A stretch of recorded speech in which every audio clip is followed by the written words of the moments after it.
the story of a young model who was allegedly killed in Jos, reportedly by people who are said to be his friends over an accusation of a stolen phone. No trial, no investigation, just a mob and a life lost. We'll try as much as possible to bring you a narration of what exactly transpired. The 25-year-old graduating student of the University of Jos, Ibrahim Baya, he's popularly known as IB, was allegedly killed.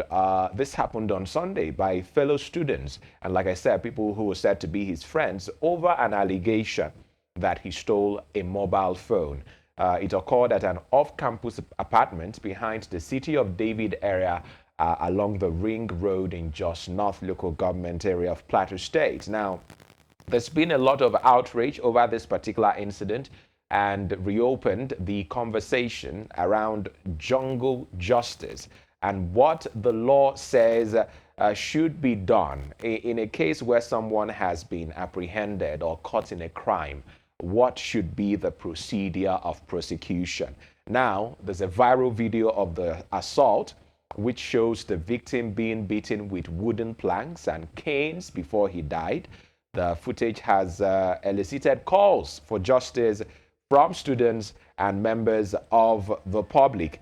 Now, we understand that a former Students' Union leader of the University of Jos, Prince Miafem, yesterday said that the deceased, a political science student, had attended a social event on campus before deciding to spend the night at a friend's residence on Ring Road because it was too late to return to his home in Rayfield, and that appeared to be quite an unfortunate decision. Well, he explained that the following morning, after the deceased had returned home to the Rayfield community, he received a call from his friend disclosing that an iPhone had gone missing, and that Mbaya, on receiving the information, quickly returned to the apartment where he spent the night to probably, clear his name and to show them that he didn't have a hand in whatever transpired. However, when he got there, the story now turned around, turning him into the prime suspect in the missing gadget.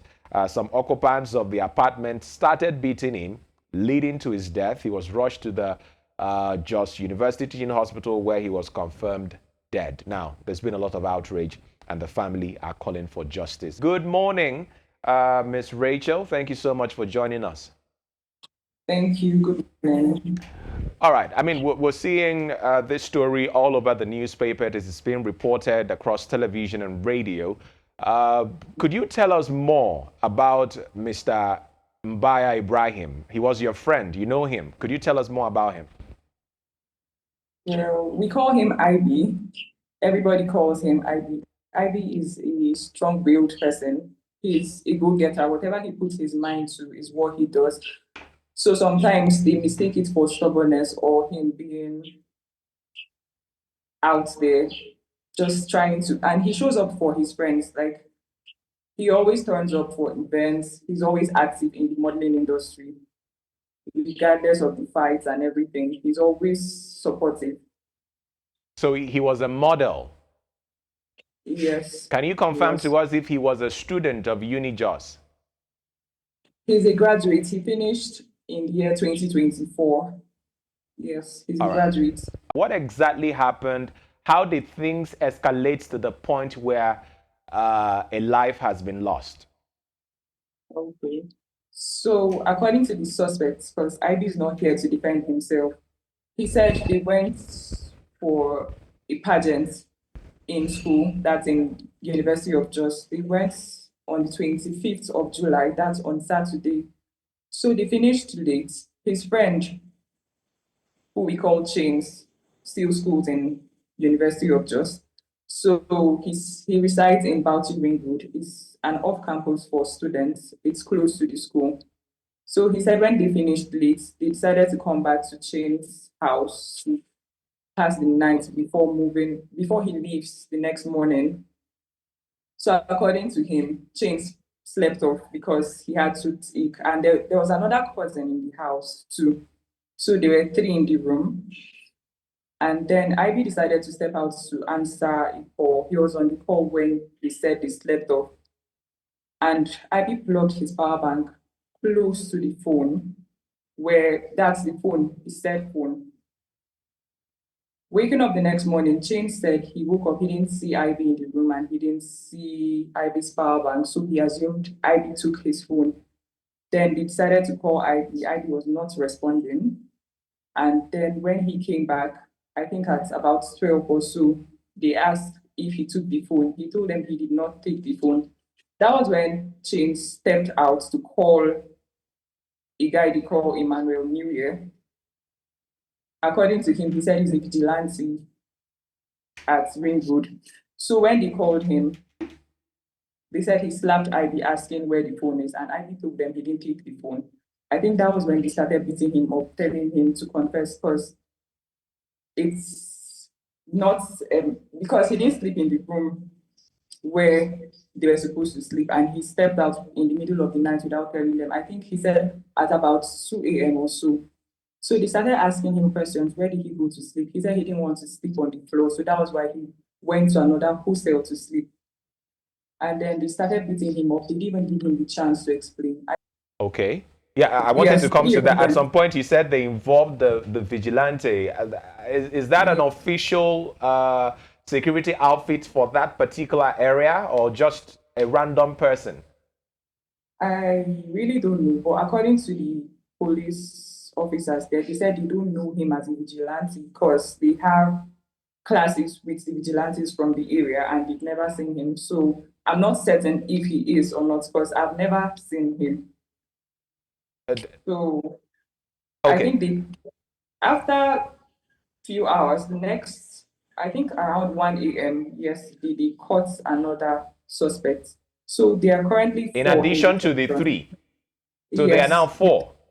yes, they are now four. And then some people have been reaching out to the police saying they know some of the culprits or some of the people beating ID up. And they give, I think they give numbers and information about the people. So has there been any confirmation as to what happened to the phone? Did the deceased actually take the phone, or did something else happen? Was it taken by someone else?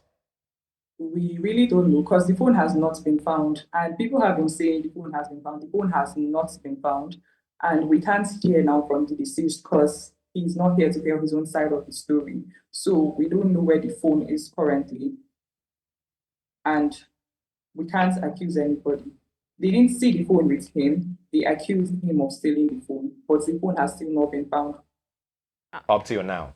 Rachel, I Yes. understand that this person is your friend and it's close, and we can see you. You can take a moment to take a breather. That's fine. Yeah, thank you. It's fine. Thank you. But I was just going to ask, while all of this was going on, you didn't say that this whole violence, happened, the beating of this guy, IB, happened from 1 p.m. down to 7 p.m. So nobody intervened. No one in the area intervened. Those who are coming out to even now say, "Oh, I know some of the suspects. I can point to this person." Nobody intervened. Everybody was just on standby watching this individual being beaten to death. Yeah, according to some, they said they tried to, but they chased them out, saying they're going to beat them up too if they don't leave the scene. But from the videos I saw, most of them were just picking up their phones and making videos. Nobody tried to stop from the videos we watched. But then they said they tried to stop. So we don't know how true that is because I was not there, so I don't know what happened. How long have you known IB? I've known him for about 6 years now. For 6 years, you've known IB. Would you say that to the character of the person he is, sadly, he's not here to even speak about himself, but you've known him for 6 years now. So his kind of person, to his character, has it been found wanting of a situation like this to theft? since I worked with him, he was under my agency before he left. We've had our issues and the rest, but he has never stolen from any of us. So I can't say it's true or not because I've never witnessed it. So I don't know. I can't tell. You mentioned that he was taken to his place of work. Is that correct? Yes. So Yes. is that your office? No. He's a baker. Aside being a model, he's also a baker. He bakes. He's a chef too. So he does well for himself. When the suspects brought him in that condition to the bakery, as it were, was the manager available? There was nobody who is his boss or superior who could speak to his integrity or innocence, or someone who could even follow them or involve the police at that point when they took him to his place of work? I really don't know because I did not go with them to the scene. But then again, I believe if they really took him there, somebody would have called the police or something. All right. We also have with us virtually as well a legal practitioner, Barrister Olatunde Olayinka Damilola. Good morning to you, Barrister, if you can hear us. Good morning, Barrister Olayinka. We'll reconnect with him because we need to understand the legal implication to this as well. Jungle justice, someone being accused, not found guilty. There's no proof to show that, yes, you stole a phone. It was just a mere accusation. And then laws be taken to their hands, getting to violence and beating this young man to death. Let's understand what the Nigerian law interprets as regards this. Barrister Olatunde, if you can hear us now, you can let us know. Good morning. All right, but Rachel, I'm going to ask, in the 6 years that IB worked with you now, I'm going to go by IB because it's popularly known as that, like you said.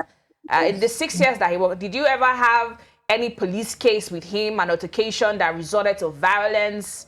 Was he a violent person? He was not a violent person. We had an issue that led to a police case, but that was not. It's because somebody was accusing the brand of something. So it has nothing to do with theft. It's just a pageant, the misunderstanding between pageant brands and them not wanting to pay their contestants. And so I think that was why we went to the police station to settle that. But it didn't result to any violence. We just had a misunderstanding with another brand. All right. Can you and just because of them. So that's like the only thing that happened. Where the police are with their investigations? What are they saying? And the family of the deceased as well, how are they seeking for justice? What is the update? For now, they just want to bury their son before they continue with the whole case. They said they've seen what happened already, so there's no need for an autopsy. They just want to move on with the burial. After the burial, they will come back and pursue the case. Is it the father? Is the father and mother present? No, they are currently in Borno. I think after the burial, that's because they're supposed to send the corpse over, I think, between today or tomorrow. Okay. So I think after the burial, that's where they come back to pursue. But both parents are alive. Both the mom and the dad are alive. Yes. Is going no relative at all where this happened? He has an aunt here, but they couldn't reach her as of then. That was why they reached out to me. Okay. So we eventually reached out to them because Ivy knows a lot of people. So when it happened, we all went to the police station and we kept trying to reach out to his relatives here. Eventually, we got hold of them and he came down to the station. So we've been running around with his aunt's husband and his cousin, trying to see how we can move the cops over to Borno. All right. What about the police? What are they saying about this particular case? Well, they are still trying to investigate and trying to apprehend more people. And as of yesterday, I think the suspects already told what happened. And even if they don't confess, we have video evidence. So they said this is a clear case. They already have the suspects at hand, so we should just wait. And they said we should be calm about the situation because they are trying to help out. Us coming to the station to fight them wouldn't help matters. Instead, we should try and give information about people that were involved in the. Finally, what would justice mean for you as a close friend? What would justice mean for you in this whole case?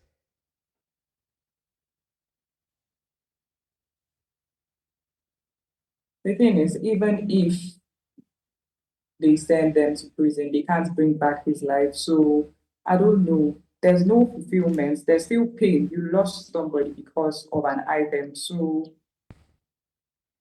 I really am still trying to process the whole thing because it doesn't make sense that you can't bring back a life. You could always get a phone.